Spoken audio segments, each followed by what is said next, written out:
फटाक 30 सेकंड में हर खबर आप तक। डाउनलोड कीजिए तक ऐप, लिंक डिस्क्रिप्शन में। नमस्कार, आप देख रहे हैं बेस तक। मैं हूं रजत देवगन। आज भारतीय बाजारों में निचले स्तरों से बहुत शानदार रिकवरी देखने को मिली, लेकिन शुरुआती टिक्स देखते तो लगता डर, क्योंकि हफ्ते के पहले कारोबारी सत्र में ही शुरुआती टिक्स पड़ गए थे बहुत भारी नेगेटिव।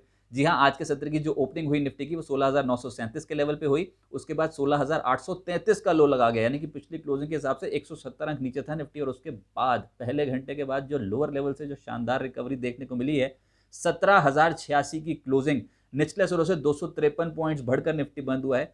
पिछली क्लोजिंग के हिसाब से 82 पॉइंट्स का गेन। निफ्टी बैंक में 200 अंकों का उछाल देखने को मिला क्लोजिंग बेसिस पे, और सेंसेक्स 295 अंक बढ़त के साथ हुआ है बंद।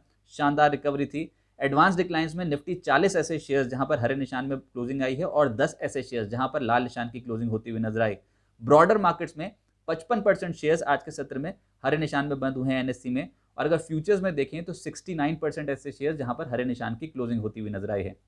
लेकिन आज जो टॉप स्टोरी थी और जिसने बहुत नर्वस कर रखा था मार्केट को, वो था आरबीएल बैंक। जी हां, आज बाजार खुला ही आरबीएल बैंक का नाम जपते जपते, क्योंकि इन्वेस्टर कम्युनिटी में बहुत कंसर्न्स थे जिस तरीके की खबरें वीकेंड के दौरान होती हुई नजर आई थी। दरअसल टॉप मैनेजमेंट में बदलाव हुआ।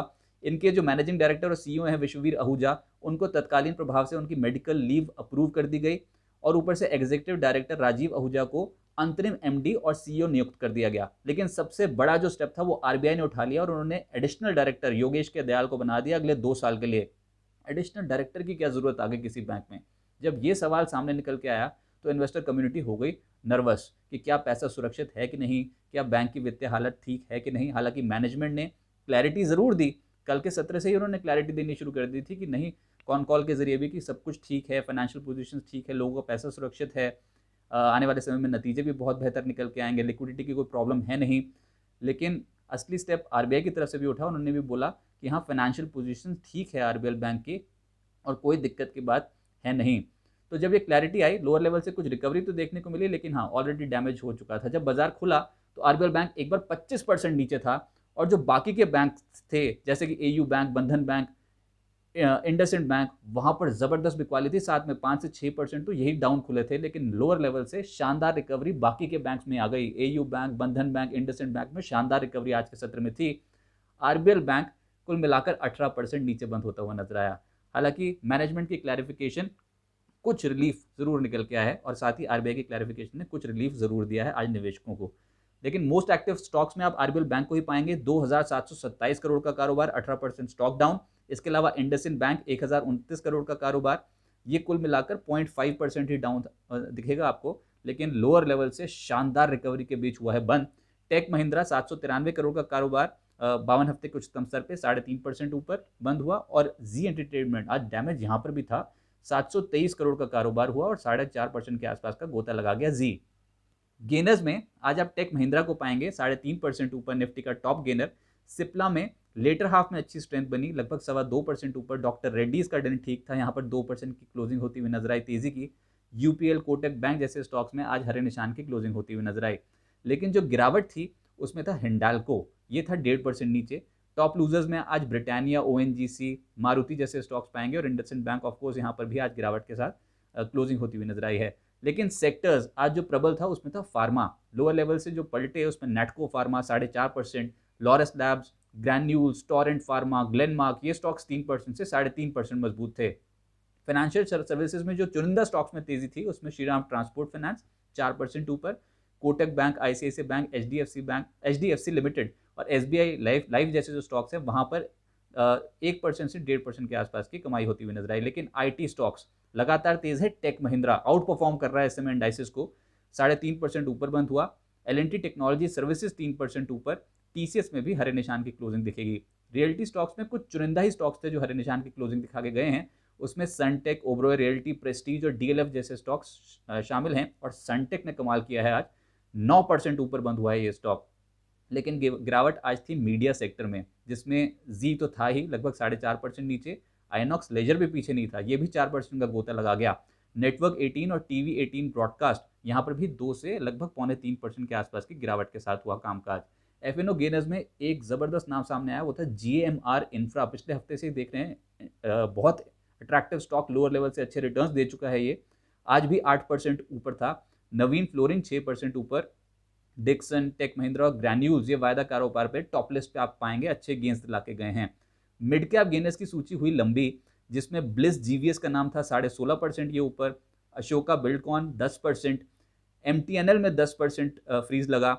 बॉम्बे डाइंग 10% ऊपर। केपीआर मिल यहाँ पर भी 9% की तेजी बनी। अच्छा, ये कॉफी रिलेटेड जो स्टॉक्स थे जैसे कि टाटा कॉफी, सीसीएल, इन दोनों ही स्टॉक्स में लेटर हाफ में अच्छी तेजी बनती हुई नजर आई। 8.5% की तेजी बन गई दोनों स्टॉक्स में।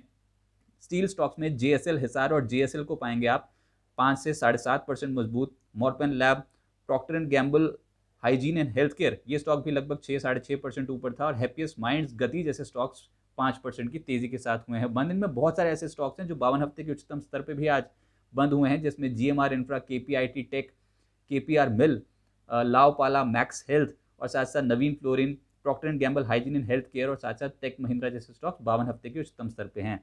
प्राइमरी मार्केट पे आज फिर से अट्रैक्टिव रिटर्न्स मिले, जिसमें एचपी एडेसिव्स की लिस्टिंग हुई।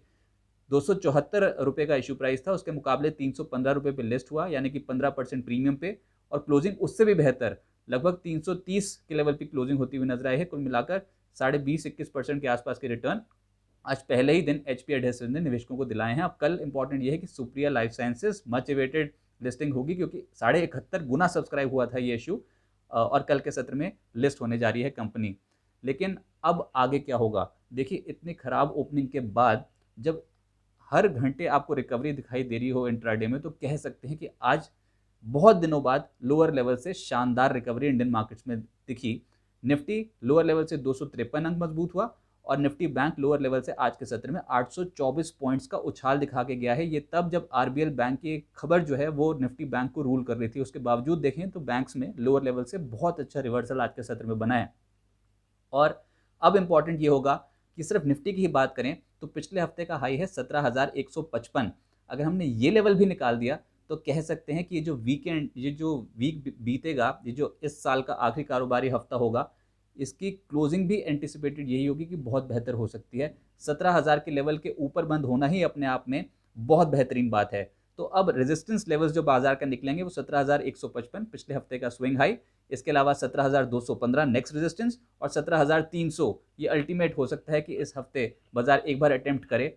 अगर लोअर लेवल्स पे हम सपोर्ट्स को संभाल लेते हैं, और सपोर्ट जोन क्या होगा 16,985 और 17,020, ये सपोर्ट की तरह एक्ट कर सकते हैं। तो कह सकते हैं कि आज अच्छी रिकवरी थी, लेकिन अब निचले स्तरों पे अगर पोजीशंस ऐड ऑन करेंगे तो हो सकता है कि बाजार में फायदा होता हुआ नजर आए। और बाजार में उम्मीद ये है कि आज की स्ट्रेंथ आने वाले समय के लिए, कुछ समय के लिए कंटिन्यू होती हुई नजर आएगी।